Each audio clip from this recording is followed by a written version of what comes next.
मैं Madhu Chaudhary, associate professor in government Lohia college Churu. Genetics के व्याख्यानों की श्रृंखला में हम विषम गुणिता यानी हेटेरोप्लॉइडी पर चर्चा कर रहे हैं। पूर्व के व्याख्यानों में हम एन्यूप्लॉइड्स और यूप्लॉइड्स में मोनोप्लॉइड्स और हैप्लॉइड्स यानी एक गुणित और अगुणितों पर चर्चा कर चुके हैं। यूप्लॉइडी में आज हम डिप्लॉइड्स और पॉलीप्लॉइड्स पर चर्चा करेंगे। यूप्लॉइडी यानी सुगुणिता तीन प्रकार की होती है, एक गुणिता व द्विगुणिता यानी मोनोप्लॉइड्स एंड हैप्लॉइड्स, और द्विगुणिता यानी डिप्लॉइड्स और बहुगुणिता यानी पॉलीप्लॉइड्स। मोनोप्लॉइड्स और हैप्लॉइड्स पर हम पहले चर्चा कर चुके हैं। डिप्लॉइड्स यानी द्विगुणित जीव प्रकृति में पाए जाने वाले सामान्य जीव होते हैं जिनमें गुणसूत्रों की संख्या 2n यानी द्विगुणित होती है। यहाँ समजात गुणसूत्र कंप्लीट जोड़े में होते हैं, पूरे जोड़े में होते हैं, और जो सामान्य लक्षण जीव में पाए जाते हैं वो उसकी द्विगुणित यानी 2n नंबर ऑफ क्रोमोसोम के कारण होती है। पॉलीप्लॉइड्स यानी बहुगुणिता, बहुगुणित मुख्य रूप से चार प्रकार के होते हैं। स्व बहुगुणित यानी ऑटो पॉलीप्लॉइड्स, पर बहुगुणित यानी एलो पॉलीप्लॉइड्स, खंडीय पर बहुगुणित यानी सेगमेंटल एलो पॉलीप्लॉइड्स, और स्व पर बहुगुणित यानी ऑटो एलो पॉलीप्लॉइड्स। अगर हम चार जीनोम यानी चार प्रकार के भिन्न भिन्न प्रकार के अगुणित समुच्चय लें क्रोमोसोम्स के गुणसूत्रों के, जो हमने यहाँ लिए A, B1, B2 और C, और उनसे हम भिन्न भिन्न प्रकार के जो कॉम्बिनेशंस हैं वो अगर देखें बहुगुणितों के यूज़ के लिए, और हम इसमें दो जीनोम इस प्रकार लें जो एक दूसरे के साथ नज़दीकी संबंधी हो, जो हमने यहाँ लिए B1 और B2, तो हमें जो बहुगुणित प्राप्त होंगे वो इस प्रकार होंगे। यहाँ हम देख रहे हैं कि हमारे पास में चार जीनोम है, A, B1, B2 और C। इनके जो डिप्लॉइड्स हैं वो कंडीशन यहाँ पर हमारे पास है AA, CC, B2, B2 और B1, B1। इनसे जो संकर या हाइब्रिड हमें मिलते हैं, A और B1 के कॉम्बिनेशन से हमें मिलता है हाइब्रिड AB1, B1 और B2 से हमें हाइब्रिड मिलता है B1, B2, और C के हाइब्रिड हमें यहाँ जैसे ये मिल रहा है AB1 के साथ हाइब्रिड है AB1C। यहाँ पर लेकिन तीन जीनोम है तो हम इसको ट्राइप्लॉइडी बोलेंगे। अब हमें यह देखना है कि ऑटोप्लॉइड्स क्या हैं, ऑटो पॉलीप्लॉइड्स क्या हैं, एलो पॉलीप्लॉइड्स क्या हैं, ऑटो एलो पॉलीप्लॉइड्स क्या हैं, और सेगमेंटल पॉलीप्लॉइड्स क्या हैं। तो अगर एक ही प्रकार के जीनोम गुणित होते हैं, जैसे हम यहाँ देख रहे हैं A जीनोम है, ये डबल गुणित हुआ है, A से चार, हमें चार जीनोम A के मिले हैं, तो चार मिले हैं और एक ही तरह के हैं, तो एक ही तरह का जीनोम अगर गुणित होता है तो हम इसको कहते हैं ऑटोप्लॉइडी। और ये चार बार गुणित हुआ है तो हम इसको क्या कहेंगे, ऑटो टेट्राप्लॉइड, ऑटो टेट्राप्लॉइड। इसी प्रकार से जैसे यहाँ पर हम देख रहे हैं B2, ये भी एक ही प्रकार का जीनोम चार बार गुणित होता है तो हम इसको बोलेंगे ऑटो टेट्राप्लॉइड्स। अगर दो तरह के जीनोम एक साथ हों और वो गुणित हों, तो क्योंकि एक से ज़्यादा जीनोम वहाँ पर सम्मिलित है तो हम इसको बोलते हैं एलोप्लॉइडी। जैसे ये हमारे पास AB1 है, यहाँ दो प्रकार के जीनोम है हमारे पास A और B1, और जब ये गुणित होते हैं तो हमें मिलता है AA B1 B1। तो ये एलोप्लॉइड है क्योंकि दो तरह के जीनोम है, A और B, और दोनों तरह के जीनोम से हमें यहाँ पर गुणित होने के बाद में 4 जीनोम मिल रहे हैं, 4 समुच्चय मिल रहे हैं गुणसूत्रों के। तो हम इसको क्या कहेंगे? एलो टेट्राप्लॉइड्स। तो ये एलो पॉलीप्लॉइड हैं और ये ओलो टेट्राप्लॉइड्स है, 4 बार गुणित हैं ये। उसी प्रकार से जब ये एलोप्लॉइड्स को फिर गुणित किया जाता है तो यहाँ पर हमारे पास में AA 4 बार ये गुणित होगा, जब 2A द्विगुणित, जब और गुणित होगा तो ये 4 A के समुच्चय हमें मिलेंगे। उसी तरह B2 जो द्विगुणित है ये जब गुणित होता है तो फिर हमें B2 B1 के 4 समुच्चय मिलते हैं, और इस प्रकार से हमें यहाँ पर 8 समुच्चय मिलते हैं टोटल, 4 A के और 4 B1 के। और 2 प्रकार के यहाँ पर जीनोम हमारे पास हैं, तो 2 प्रकार के जीनोम हैं, और तो वो क्या है? एलोप्लॉइडी। और अलग अलग दोनों जीनोम भी स्वगुणित भी हो रहे हैं, A स्वगुणित हुआ है, B स्वगुणित हुआ है, तो हम इसको बोलेंगे कि यहाँ ऑटोप्लॉइडी भी हो रही है, A की ऑटोप्लॉइडी हो रही है, B1 की ऑटोप्लॉइडी हो रही है, और दोनों कंबाइंड क्योंकि एक ही साथ हैं तो हम इन्हें क्या कहेंगे? ऑटो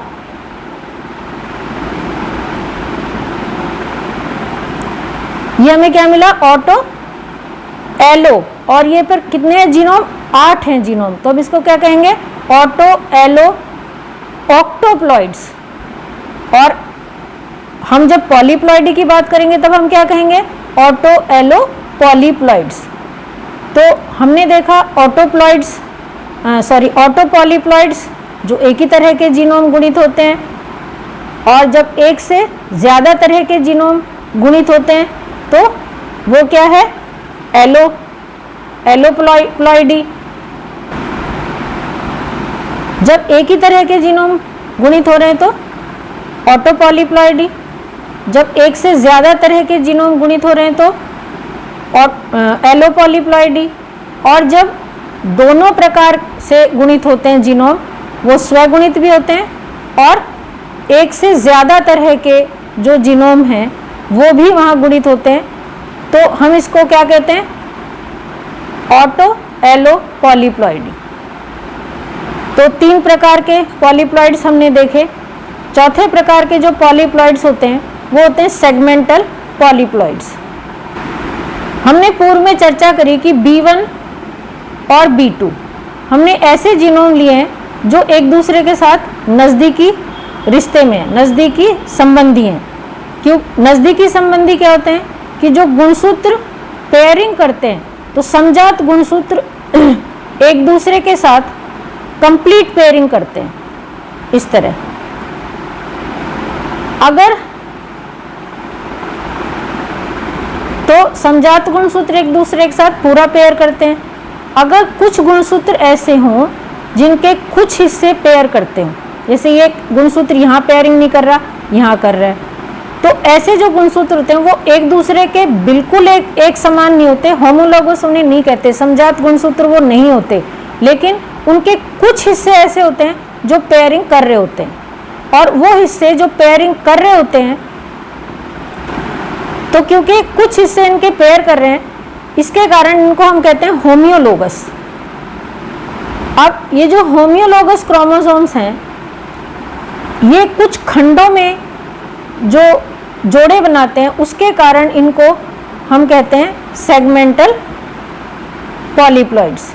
अब B1 B2 इसी तरह के जीनोम हैं यहाँ पर, और क्योंकि B1 और B2 के यहाँ पर टोटल जीनोम 4 हमें मिल रहे हैं, तो हम इन्हें कहेंगे सेगमेंटल टेट्राप्लॉइड्स, यानी सेगमेंटल पॉलीप्लॉइड्स ये हैं। और कैसे पॉलीप्लॉइड्स हैं? टेट्राप्लॉइड पॉलीप्लॉइड्स। उसी तरह हम यहाँ पर दूसरे देख रहे हैं, जैसे A और B1, इसका जो हाइब्रिड हमें B2 के साथ मिलता है, तो A B1 यहाँ से आते हैं और B1 B2 यहाँ से आते हैं, और ये हाइब्रिड हमें मिलता है A B1 B1 B2। उसी तरह से A B1 B1 C के साथ, C जीनोम के साथ जब हाइब्रिड बनाता है तो A B1 यहाँ से आता है और C यहाँ से आता है। अब ये हमें एक हाइब्रिड मिलता है, लेकिन ये हाइब्रिड कैसा है, ये 3 तरह के जीनोम यहाँ है और द्विगुणित से ज़्यादा नंबर है, यहाँ पर त्रिगुणित हो गई ये। अगर 2 ही होते तो हम इसको कहते द्विगुणित, लेकिन तीसरा C और इसके साथ है तो ये ट्राइप्लॉइडी है। लेकिन ट्राइप्लॉइडी में ये तीनों तरह के जीनोम अलग प्रकार के हैं तो हम इसको कहेंगे एलो, और ये ट्राइप्लॉइड्स हैं तो हमारे पास ये पॉलीप्लॉइडी किस तरह की आएगी, एलो ट्राइप्लॉइड्स हाइब्रिड हमें ये मिलता है। और जब इसको हम और और गुणित करते हैं तो ये जो 3 हैं ये डिप्लॉइड फॉर्म में आ जाते हैं और फिर हमें AA B1 B1 और CC इस तरह का एक कॉम्बिनेशन मिलता है और हम इसको क्या कहेंगे, ये होगा एलो हेक्साप्लॉइड्स, क्योंकि यहाँ पर हमारे पास जीनोम कितने 6, 2 3 4 5 6। तो इस तरह हम देखते हैं कि विभिन्न प्रकार के जो पॉलीप्लॉइड्स हैं वो किस प्रकार निर्मित होते हैं, उनका ओरिजिन कैसे होता है।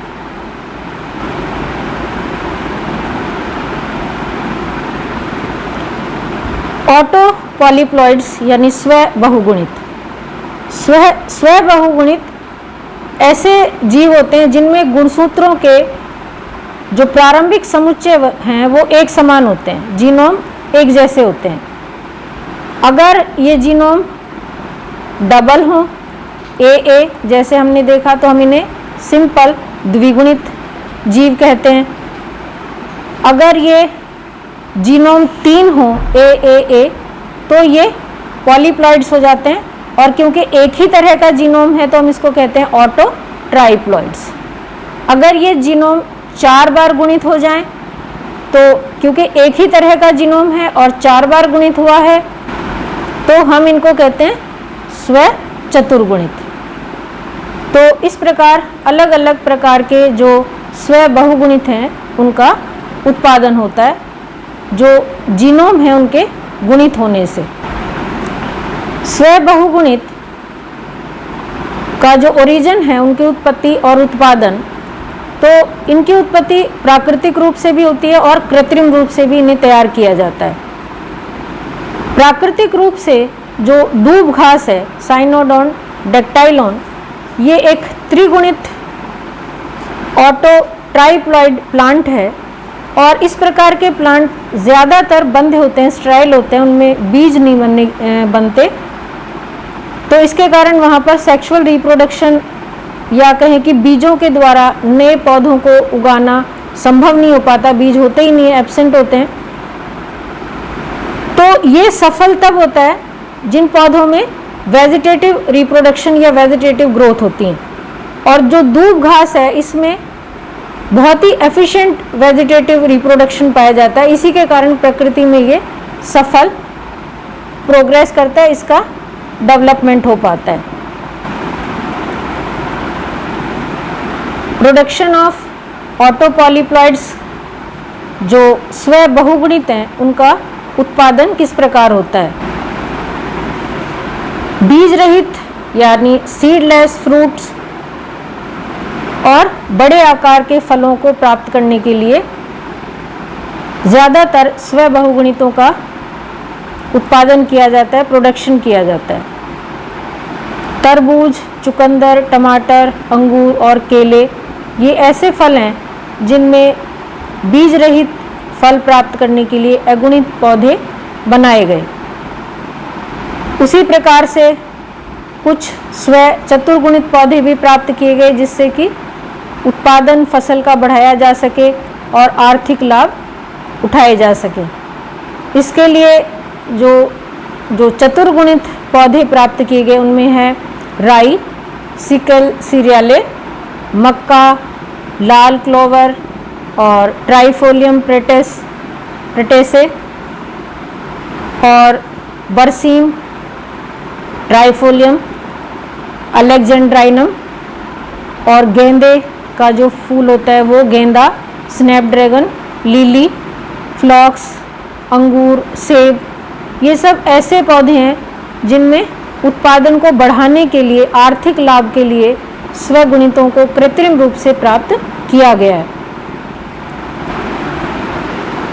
स्वगुणितों को प्राप्त करने के लिए जो कृत्रिम प्रेरण की जो तकनीक होती है उनका विकास इसलिए किया गया क्योंकि इससे एक तो फल बीज रहित प्राप्त होते हैं, बड़े प्राप्त होते हैं, प्रोडक्शन बढ़ जाता है, और दूसरा वो अधिक विगर यानी प्रबल होते हैं, स्ट्रॉन्ग होते हैं पौधे।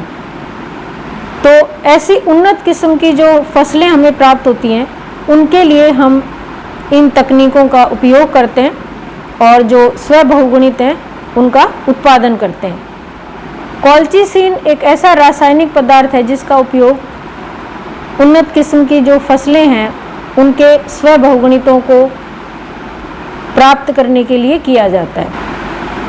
कॉल्चिसिन, कॉल्चिसिन एक पौधे से प्राप्त होने वाला रसायन है जो कॉल्चिकम ऑटमनेल के बीज और जो धनकंद होता है कॉर्म, उससे प्राप्त होता है। इसके जलीय घोल के उपचार से बहुगुणितों को मुख्य रूप से प्रेरित किया जाता है। इस पदार्थ में तर्कु को शिथिल बनाकर उसे तोड़ देने की प्रवृत्ति पाई जाती है, जिसके कारण जो कोशिका भित्ति है उसके बनने से पूर्व ही कोशिका विभाजन हो जाता है और गुणसूत्र संख्या दुगनी हो जाती है बिना डॉटर सेल्स में डिवाइड हुए। ये कॉलॉइडल केमिकल है और इसका सबसे पहले 1887 में हाउडे ने इसको विलगित किया था, अलग किया था।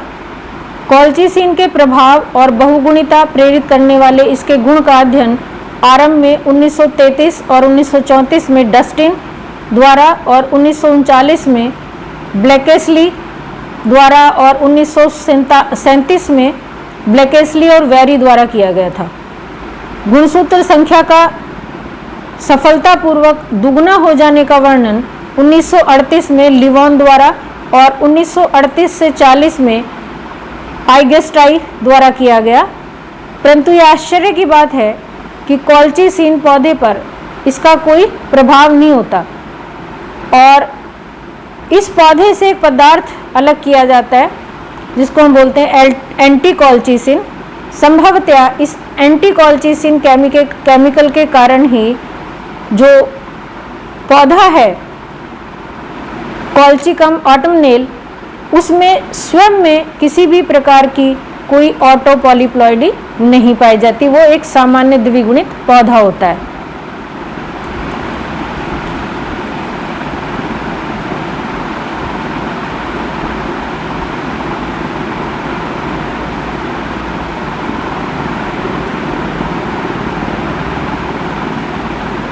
कॉल्चिसिन ट्रीटमेंट यानी कॉल्चिसिन उपचार। GDH बेल ने 1950 में बताया कि कॉल्चिसिन उपचार की सफलता निम्न 3 कारकों पर निर्भर होगी। पहला, वृद्धि करते हुए ऊतक का विलयन के साथ सीधा संपर्क हो।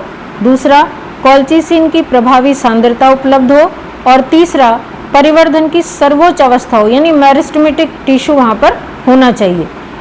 स्वगुणिता को प्रेरित करने के लिए कॉल्चिसिन के जलीय घोल की सांद्रता 0.01% से 0.05% तक ली जा सकती है।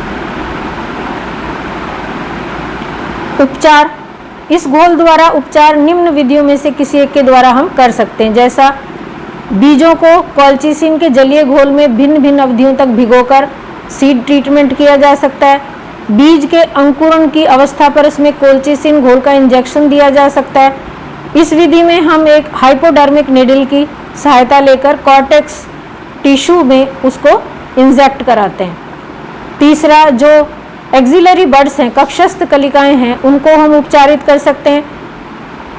कलिका क्योंकि उसमें मेरिस्टेमेटिक टिश्यू होता है, विभज्योतिकी ऊतक होता है, तो कॉल्चिसिन में भीगी हुई रुई को उसके ऊपर रखकर या कॉल्चिसिन की बूंदें जो हैं, घोल की बूंदें, उनको निरंतर कलिका पर अगर टपकाएं तो वो इस प्रकार से हम उपचारित कर कलिका को बहुगुणिता के लिए प्रेरित कर सकते हैं। चौथा, जो प्रांकुर के शीर्ष होते हैं उनका उपचार हम बिल्कुल एक्सिलरी बड्स या कक्षस्थ कलिकाओं के समान करके, यानी रुई में भिगोकर उसके ऊपर रखकर या फिर जो उसका घोल है उसको बूंदों के रूप में उसके ऊपर टपकाकर जो प्रांकुर है या शूट एपेक्स है उसको उपचारित कर सकते हैं, और इस प्रकार भी हम ऑटो पॉलीप्लॉइड्स को प्राप्त कर सकते हैं। शीर्ष को जब हम उपचारित करते हैं तो बेहतर रिजल्ट के लिए हम जो छोटी छोटी पत्तियां हैं उसके आसपास उनको तोड़ देते हैं।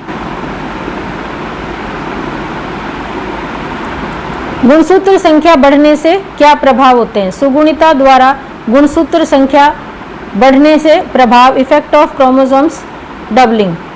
एक तो इससे साइज बड़ा होता है, पौधे का भी साइज होता है बड़ा, और उसके जो दूसरे अंग हैं उनका भी बड़ा होता है, जैसे जो फूल हैं, फल हैं, वो सब बड़े आकार के हो जाते हैं। तो स्वबहुगुणित सामान्यतः बड़े परिणाम के होते हैं। कभी कभी ये पौधे द्विगुणितों के समान होते हैं, लेकिन इनकी पत्तियां, पुष्प और यहाँ तक कि कोशिकाएं भी साइज में बड़ी होती हैं। बहुगुणिता के कुछ अन्य प्रभाव जो हैं वो इस प्रकार हैं। पहला, कोशिका परिणाम में वृद्धि होने के कारण जो जल का अंश है कोशिका में वो बढ़ जाता है, और उसके कारण ऑस्मोटिक प्रेशर यानी परासरण दाब कम हो जाता है, और जो रेजिस्टेंस होता है फ्रॉस्ट के अगेंस्ट, जो पाले के अगेंस्ट जो प्रतिरोधकता है उसमें कमी आती है। दूसरा, कोशिका विभाजन की दर कम हो जाती है, उसके कारण वृद्धि की दर कम हो जाती है, और इसके कारण जो ऑक्सीजन की आपूर्ति है वो भी कम हो जाती है और श्वसन क्रिया घट जाती है। तीसरा, जो स्व बहुगुणित होते हैं उनमें वृद्धि दर क्योंकि मंद होती है तो पुष्प देर से खिलते हैं और अधिक समय तक खिले रहते हैं। चौथा, क्योंकि इसमें जो बहुगुणिता है अगर वो एक दर से ज़्यादा बढ़ जाए, जैसे polyploidy 5n, 6n, 7n, 8n और फिर बहुत ज़्यादा अगर बढ़ती है तो उसके कारण से पौधे के ऊपर विपरीत प्रभाव भी पड़ते हैं और उसके कारण पौधे की मृत्यु भी हो जाती है।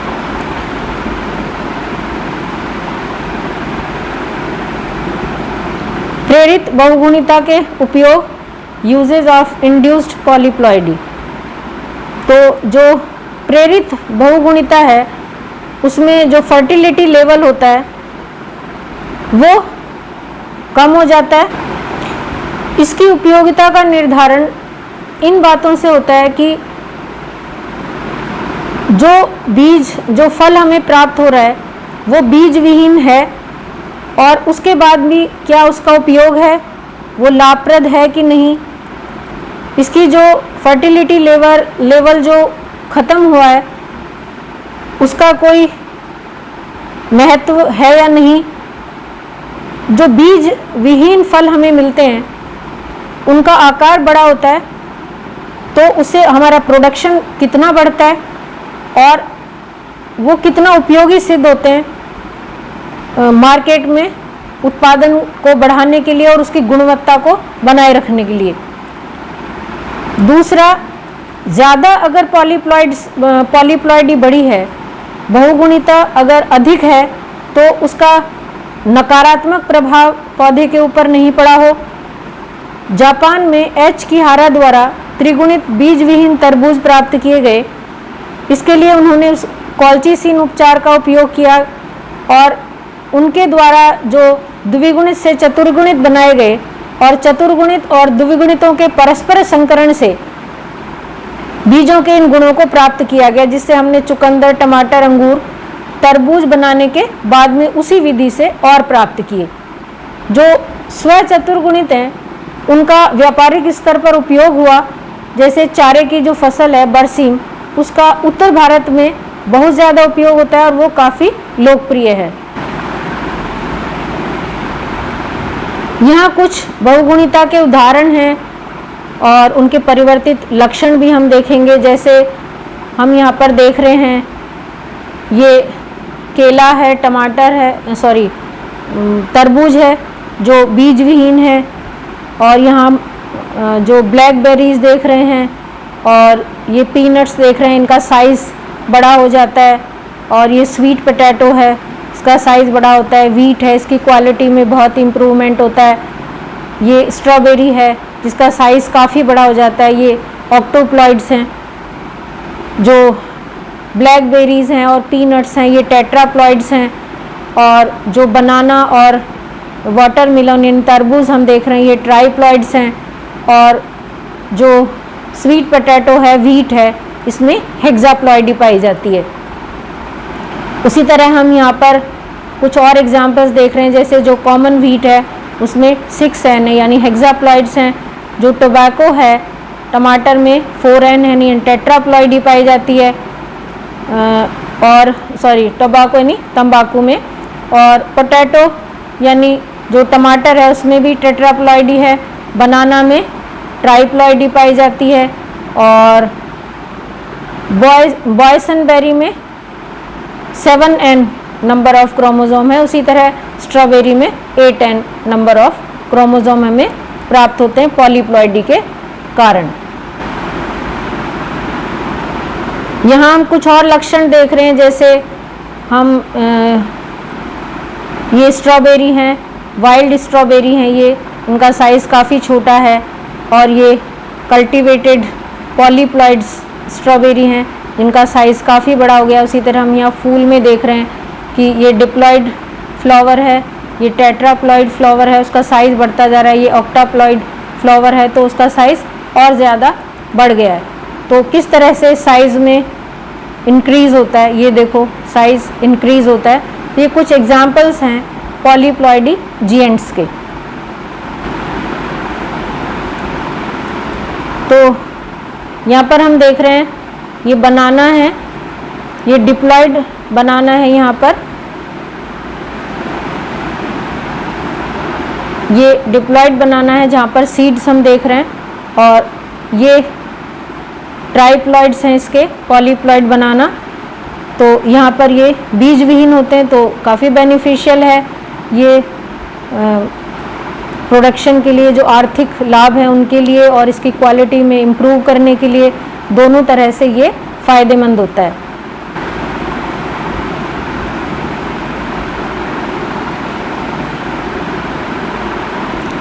तो इस तरह से हमने आज ऑटो पॉलीप्लॉइड्स पर चर्चा करी। अपने अगले वीडियो में हम एलो पॉलीप्लॉइड्स, ऑटो एलो पॉलीप्लॉइड्स और सेगमेंटल पॉलीप्लॉइड्स के एग्जाम्पल्स देखेंगे, उस पर चर्चा करेंगे। धन्यवाद।